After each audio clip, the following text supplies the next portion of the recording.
워렌 위스비라고 하는 그 미국의 그 신학자 목사님이 계시는데, 그 목사님이 그의 글에서 이런 말씀을 했어요.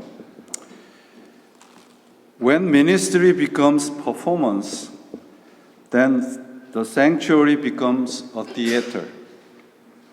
The congregation becomes an audience. Worship becomes entertainment. And man's applause and approval become a measure of success. But when ministry is for the glory of God, His presence moves into the sanctuary. Even the unsaved visitor will fall down on his face, worship God, and confess that God is among us. 우리의 사역이 공연이 될 때 예배장은 공연장이 되어버리고, 교인들은 관객이 되고, 예배는 흥겨운 쇼가 되어버리며, 사람들의 박수갈채와 인정이 성공의 척도가 되어버린다. 그러나 사역은 하나님의 영광을 위한 것이며 성전에 하나님의 임재하심이 임하게 하는 것이다.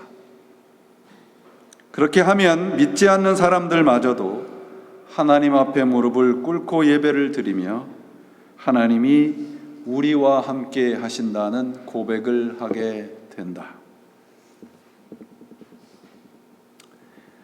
이게 바로 우리의 신앙의 싸움입니다. This is our battle for our faith. 하나님이냐, 세상이냐, 사람이냐, 하나님이냐. 신앙은 바로 이 싸움입니다. 성령을 약속하신 예수님의 뜻은 바로 여기에 있습니다. 성령의 뜻대로 살게 하기 위해서 성령님을 주신다 말씀하신 그 이유는 내 뜻대로, 세상의 뜻대로 살지 않게 만들려는 하나님의 뜻이지요. 여러분, 성령을 우리가 받았다라고 했을 때 우리 안에 일어나는 가장 큰 변화는 무엇일까요? 사도 바울은 이것을 아주 정확하게 고린도전서 2장에서 이렇게 설명합니다. 성령은 모든 것을 살피시니 곧 하나님의 깊은 경륜까지도 아십니다. 사람에 있는 그 사람의 영이 아니고서야 누가 그 사람의 생각을 알겠습니까? 이와 같이 하나님의 영이 아니고는 아무도 하나님의 생각을 깨닫지 못합니다. 성령을 받았다는 증거가 하나님의 뜻, 하나님의 생각을 살필 줄 알게 되었다는 것입니다.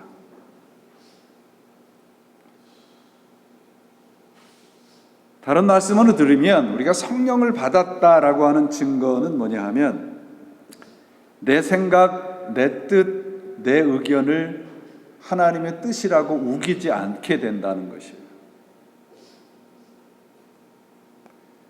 많은 사람들이, 특별히 믿음이 좋다 하는 사람들이 하나님의 자기 생각을 하나님의 뜻이라고 우기는 경우를 종종 봅니다.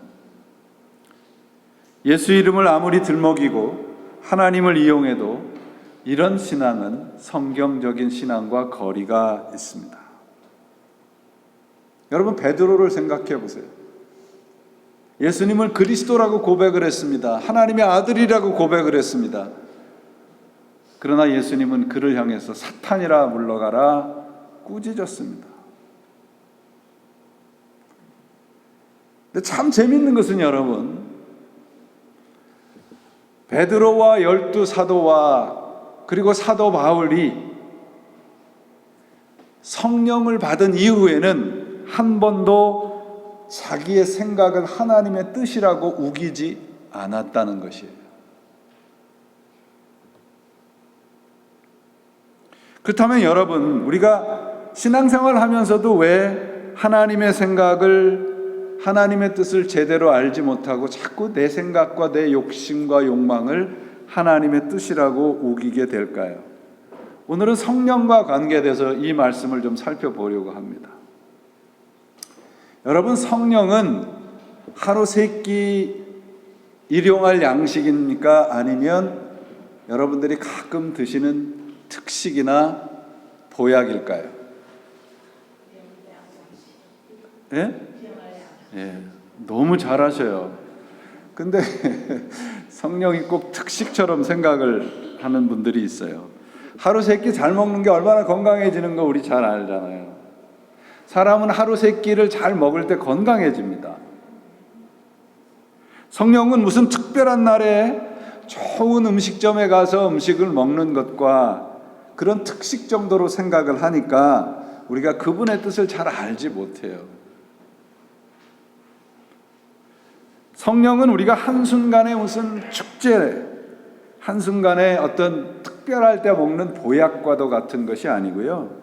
매일 매 순간 함께 살아가게 만드는 것이 성령님입니다.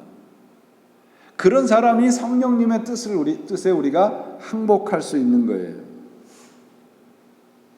내 생각과 내 뜻을 우기지 않을 방법은 내가 그분에게 항복하는 그 길밖에 없습니다.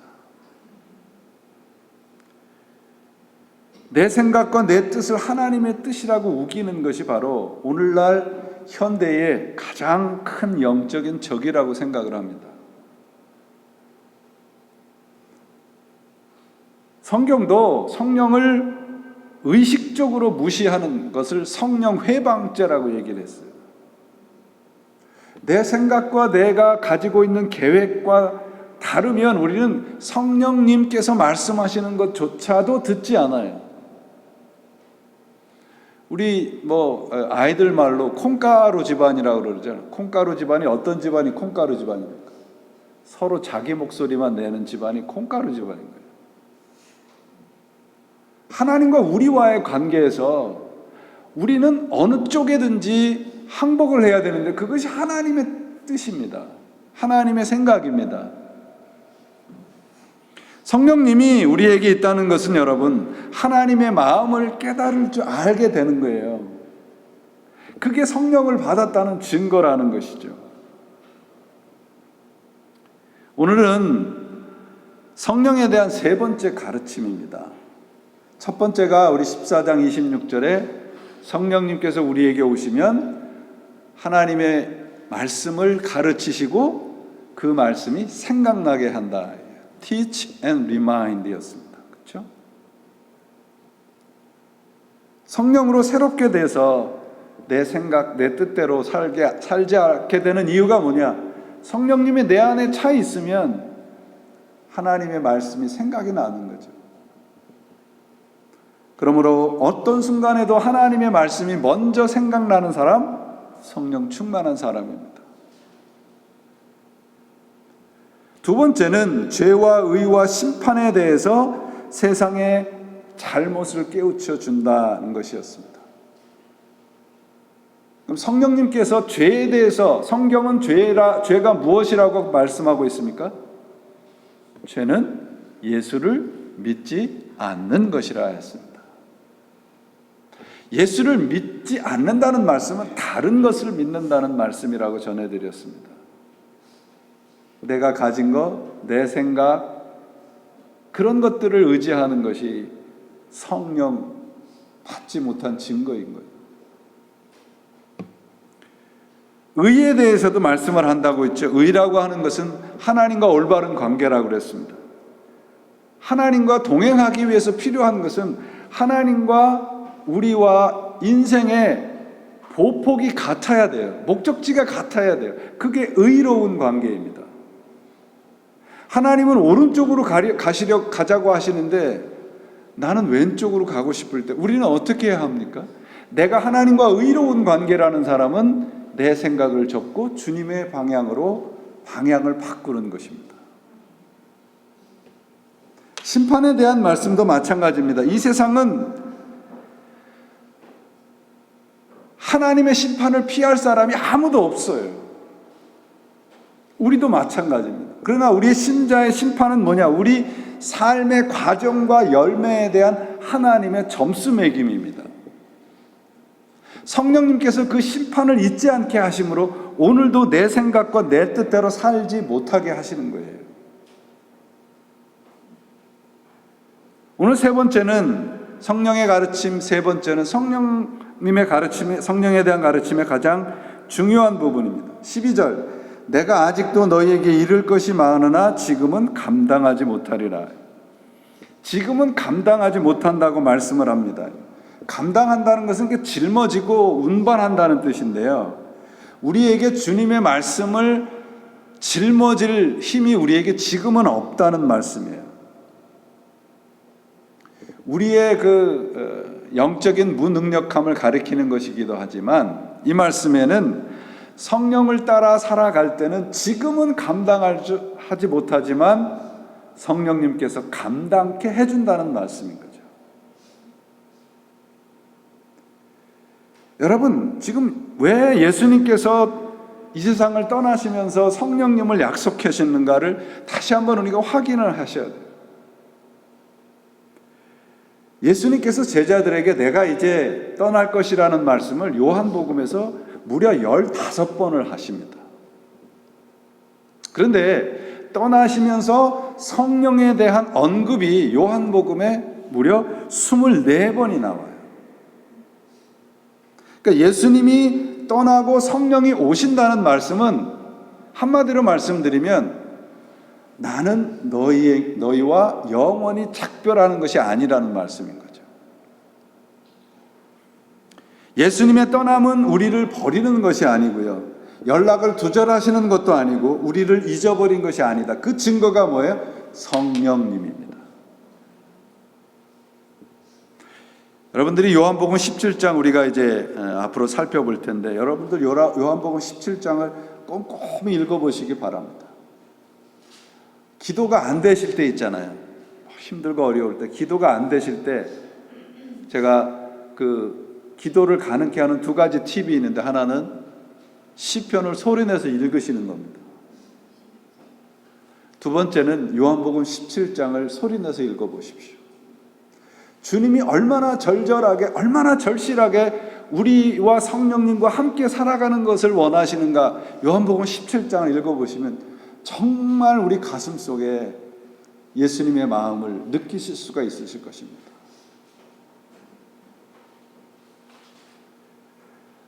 예수님께서 이 땅에서 가시면서 마지막 기도가 뭐냐? 우리들로 하여금 성령 안에서 살게 해달라는 것이에요. 성령과 함께 성령 안에서 사는 것이 그러므로 예수 그리스도 하나님의 뜻입니다.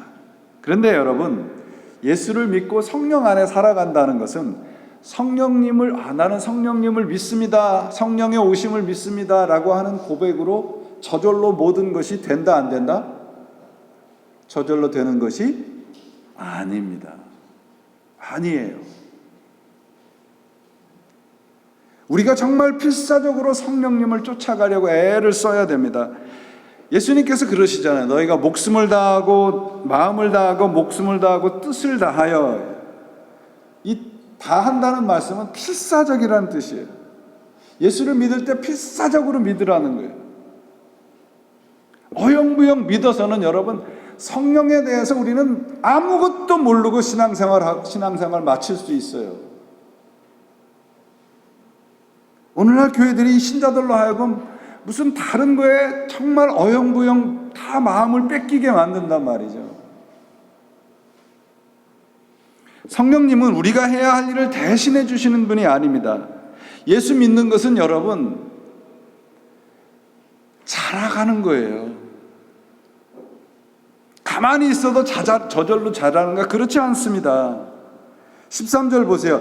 그러하나 진리의 성령이 오시면 그가 너희를 모든 진리 가운데로 인도하시리라. 진리로 인도하시지만 나를 저절로 데려가는 분이 아니시단 말이에요. 방향을 지시해 주시지만,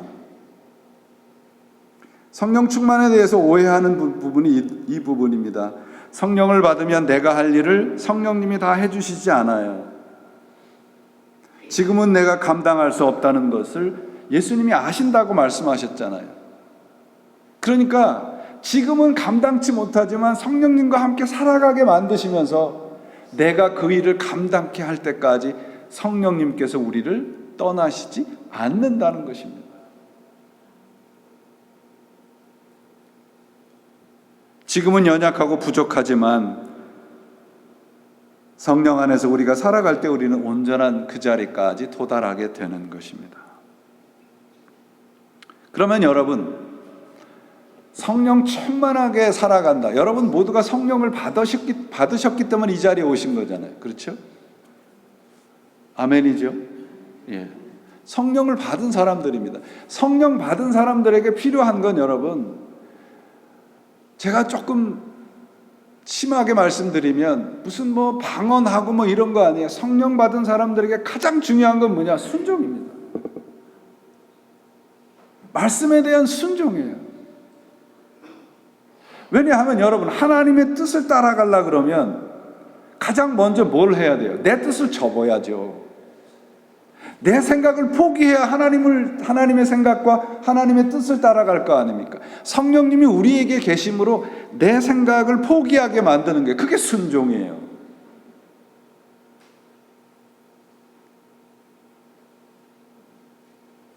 성령의 능력은 순종하는 만큼, 우리가 하나님의 말씀에 충성하는 만큼 커지고 깊어집니다.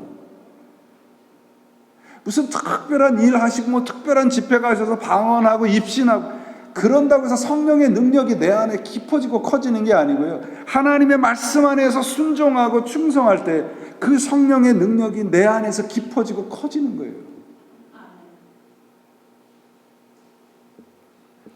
성령 충만하다는 것은 그러므로 신실함과 순종의 문제이지 얼마나 열광적이느냐 이 문제가 아니라 말이죠.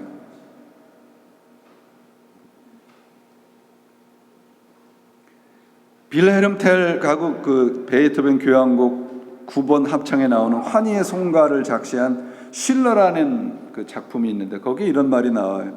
너희가 삶을 투신하지 않으면 결코 삶을 얻지 못할 것이다.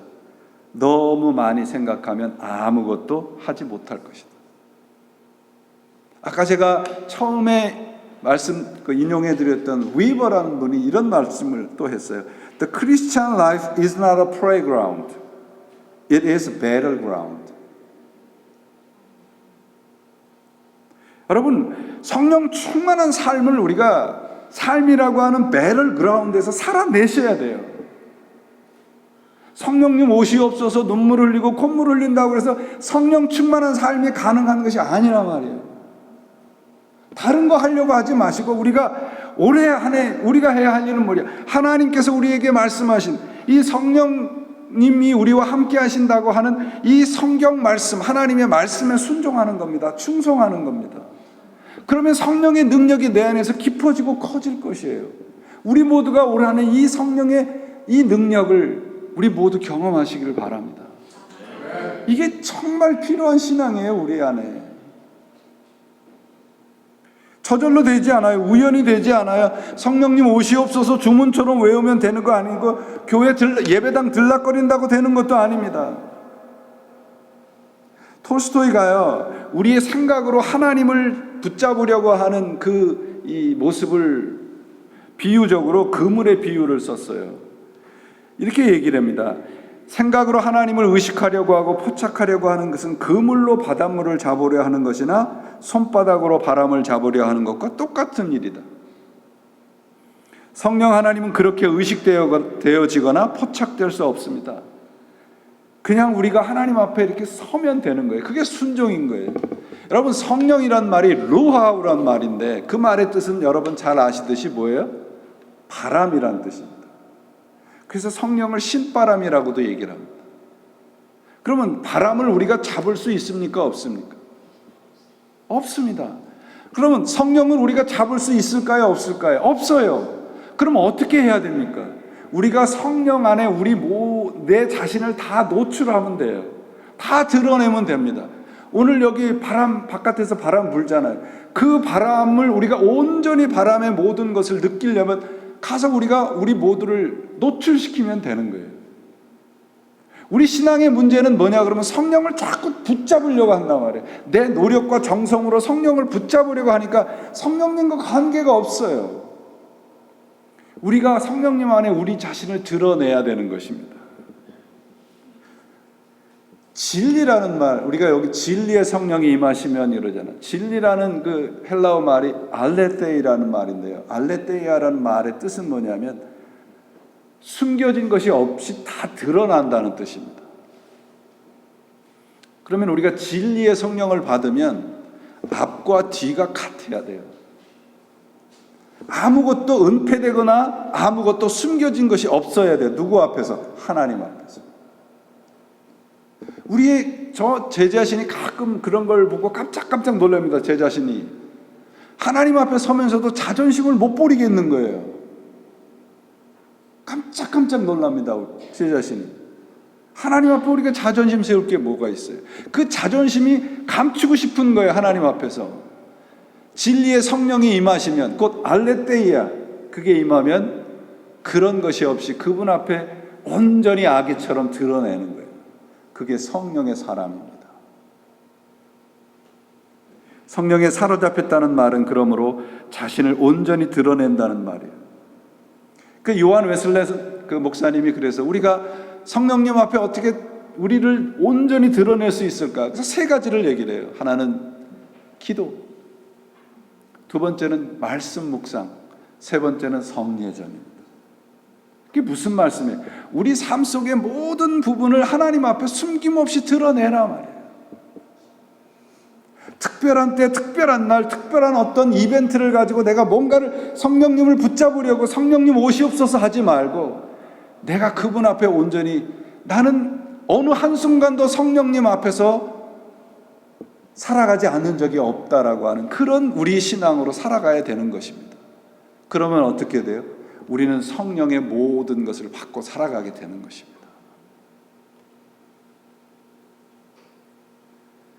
교회 생활만 잘하면 언젠가 무슨 일이 한 번쯤은 일어나겠지.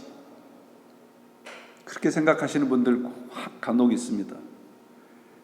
이런 신앙의 태도를 달라스 윌라드라고 하는 목사님이 by accident religion이라는 말을 사용했어요. 우연의 신앙. 어떻게 한 번은 맞겠지. 그렇게 되지 않습니다, 여러분. 우리가 정말 정기적으로 매 순간, 매 모든 때를 주님 앞에 우리 모두를 드러내야 됩니다. 숨겨지지 않아야 돼요. 내 죄까지, 내 부끄러움까지, 내 상처까지 모두 다 드러내면 주님의 회복하심과 치유하심과 주님의 함께 하심이 우리에게 임할 것입니다. 그게 성령 충만한 사람의 모습입니다. 여러분, 주님 앞에 무엇을 숨기고 살아가십니까? 예배와 기도와 묵상과 헌신을 통해서 우리 자신을 드러내고 그분의 인도하심에 따라 살아가야 됩니다. 영적인 이중장부를 버리셔야 돼요. 성령 충만한 사람이란 인생 전체를 항상 그분에게 드러내며 살아가는 사람입니다. 한순간도 내 뜻대로 살지 않는다는 말이에요. 성령을 약속하시면서 저는 이 말씀을 보면서 참으로 감사한 말씀은 지금은 감당할 수 없다는 말씀입니다. 지금 감당할 수 없다는 말씀은 내가 매 순간 정말 작게나마 하나님 앞에 나를 드러내고 내 전 존재를 하나님 앞에 드러내고 살아가면 어떻게 한다는 말씀입니까? 우리를 지금은 부족하지만 결국은 완성해 가실 것이다. 우리는 여러분 로마서에 그러잖아요. 성령님이 우리의 연약함을 도우셔서 우리는 지금 마땅히 빌 바를 알지 못하지만 말할 수 없는 탄식으로 우리를 위해서 간구하신다고 되어 있잖아요. 얼마나 위로가 되는 말씀입니까? 우리는 마땅히 빌 바를 알지 못해요. 많은 부분 내 욕심과 욕망과 내 생각을 채우기 위한 수단과 방법이 될 때가 참으로 많습니다. 그래서 사도 바울은 에베소서에서 성령 충만과 술 취함을 이렇게 비교해서 설명을 하고 있어요.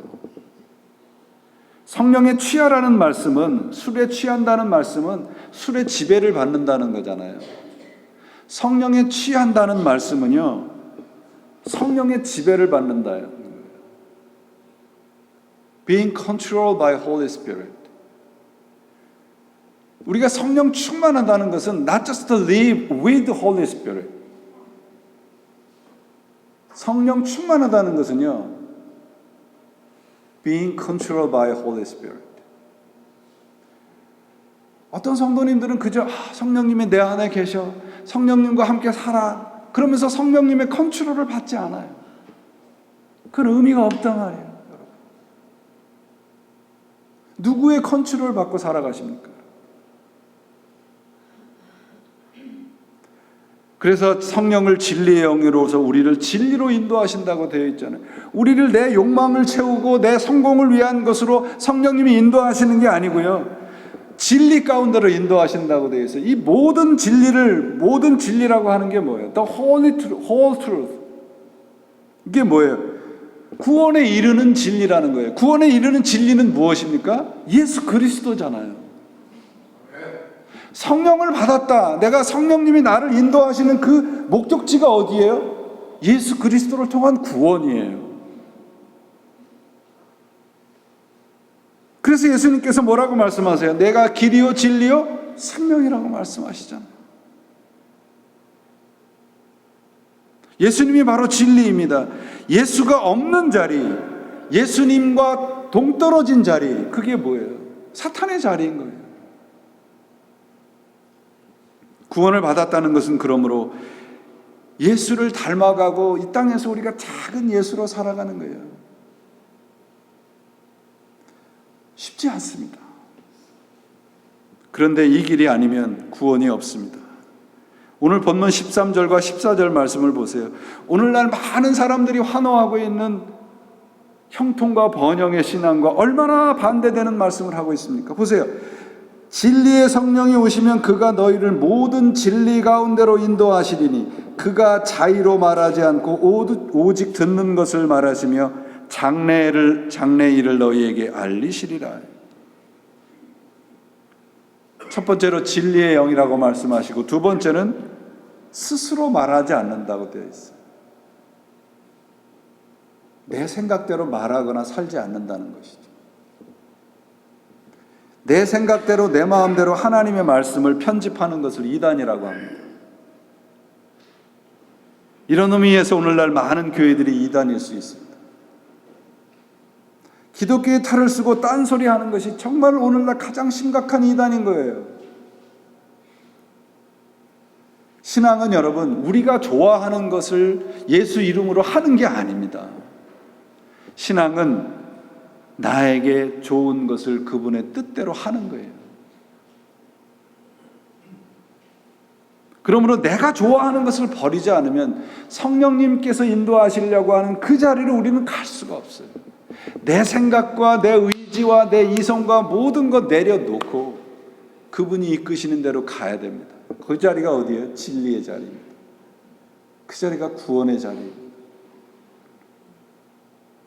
성령님이 오셔서 내 뜻대로 내 생각대로 말하게 하지 않고 뭐라고 되어 있어요? 오직 듣는 것만 말씀한다고 되어 있어요. 아까도 말씀드렸던 요한복음 14장 26절 제가 다시 한번 읽어볼게요. 보세요.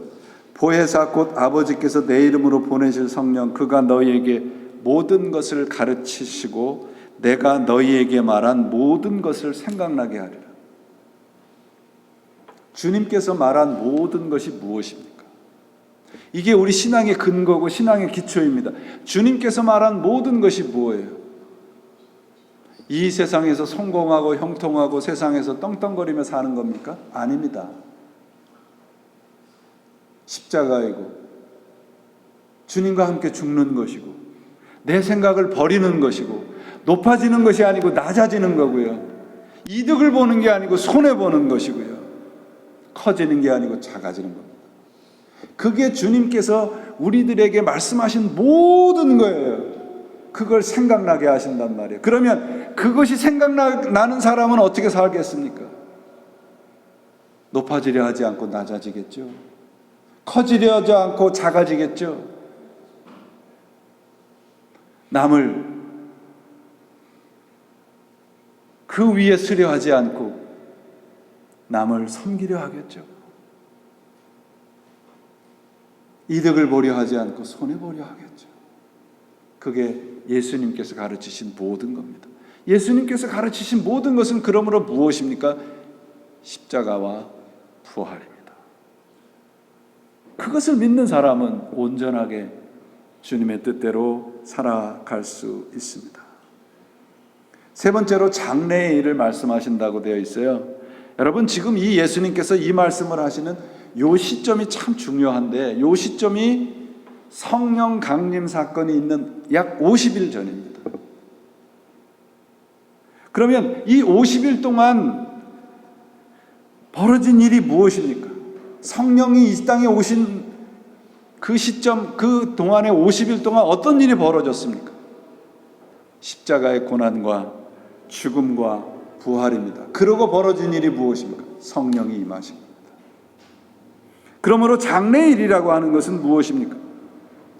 바로 이 십자가의 고난과 부활과 성령 강림입니다. 그럼 우리 신앙으로 준비해야 될, 여기 오늘 말씀에 내일을 준비한다는 것은 무엇입니까? 바로 이거 준비하는 거예요. 내일이라는 시간은 여러분 우리에게 속한 시간이 아니잖아요. 우리는 마치 당연하듯이 오늘 자고 일어나면 내일이 올 것 같지만 그렇지 않은 사람들이 이 지구상에 오늘도 수없이 많아요. 그러므로 오늘이라는 시간은 바로 하나님께서 말씀하신 그 장래의 일을 준비하고 훈련하는 시간입니다. 오늘을 준비하십시오. 그것이 오늘 성경 말씀에 뭐라고 되어 있습니까? 하나님의 영광을 나타내는 겁니다. 하나님의 영광은 오늘 하나님께 순종하는 겁니다. 오늘 십자가와 부활의 삶을 살아가는 겁니다. 그것이 하나님께 영광을 드리는 것입니다. 14절, 그가 내 영광을 나타내리니 내 것을 가지고 너희에게 알리겠음이니라. 내 것이란 예수님의 것이잖아요. 예수님의 것이 무엇입니까? 성공이고 출세고 세상에서 높아지는 겁니까? 그렇지 않습니다. 죽는 것이고 섬기는 것입니다. 바로 이것을 알리기 위해서 성령님께서 오신다는 것입니다. 왜 성령님께서 오셔야 됩니까? 우리 혼자 못하거든요. 우리는 그렇게 짊어지고 가지 못하거든요.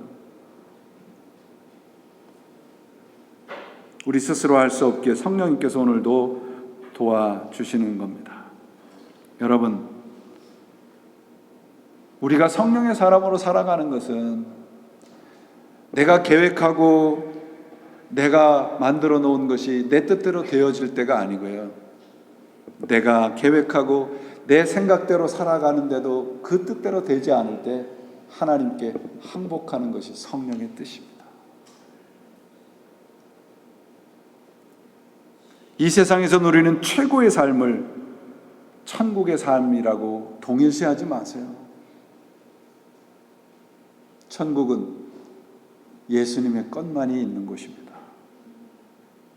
예수님의 것만으로 승리하시고 감사하는 삶을 올 한해 살아내시기를 바랍니다. 성령은 진리의 영으로 자유로 말하지 않는다고 되어 있어요. 어떻게 내 뜻대로 말하지 않고 내 뜻대로 살아가지 않을 수 있습니까? 말씀을 의지하면 됩니다. 하나님의 말씀을 의지하시면 됩니다. 오늘 우리 모두가 이 말씀 속에 길이 있고 진리가 있다는 것을 다시 한번 확인하시고 말씀에 순종하는 여러분 되시기 바랍니다. 사랑하는 여러분, 마지막으로 저는 한 분의 그 유언을 소개하면서 성령의 삶을 결단하는 여러분들이 되시는 마음으로 이 이야기를 소개합니다. 여러분들이 혹시 들어본, 이분의 이름을 들어보신 분이 있으실지 모릅니다. 조영래 변호사라는 분이 있습니다. 이분은 약관 43세 세상을 떠났습니다. 한국에서 최고의 대학이라고 하는 서울대를 수석으로 들어갔던 분입니다. 변호사가 된 후에 평생 가난하고 힘없고 소외된 사람과 함께 살다가 세상을 떠났습니다. 이분의 주위에 있었던 사람들의 이구동성으로 했던 얘기가 저런 사람이 대통령이 돼야 된다는 말을 했던 인물입니다. 이분이 자기 아들에게 마지막으로 유언으로 남긴 말이 이겁니다. 아빠가 어렸을 때는 엠파이어 스테이트 빌딩이 이 세상에서 제일 높은 건물이었다. 아빠는 내가 이 건물처럼 높아지기를 바라지 않는다.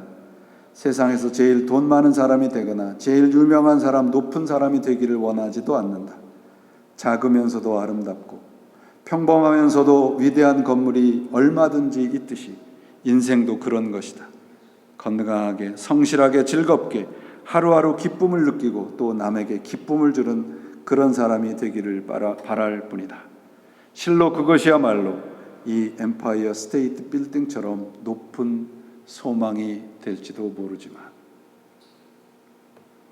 여러분, 우리는 혼자가 아니잖아요. 성령님께서 우리와 함께 하십니다. 지금 내 계획과 내 생각보다 작을 수 있습니다. 내 생각보다 훨씬 못 미칠 수 있습니다. 그런데 하나님의 기준으로 보면, 하나님의 생각으로 보면, 하나님의 뜻으로 보면 거기가 성령의 자리입니다.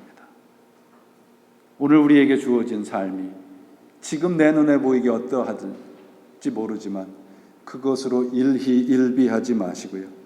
성령님께서 도우시는, 그리고 성령과 동고동락하시고 성령의 통제를 받으시는 삶을 살아가실 때 우리는 성령님께서, 예수님께서 약속하신 성령의 온전한 자리까지 함께 갈 수 있을 것입니다. 올 한 해 우리 모두 성령의 통제 아래 살아가셔서 예수님께서 우리들에게 약속하신 하늘나라의 이 엄청난 복을 누리시는 여러분 모두가 되시기를 성령님을 약속하신 예수 그리스도의 이름으로 축원을 드립니다. 기도하시겠습니다.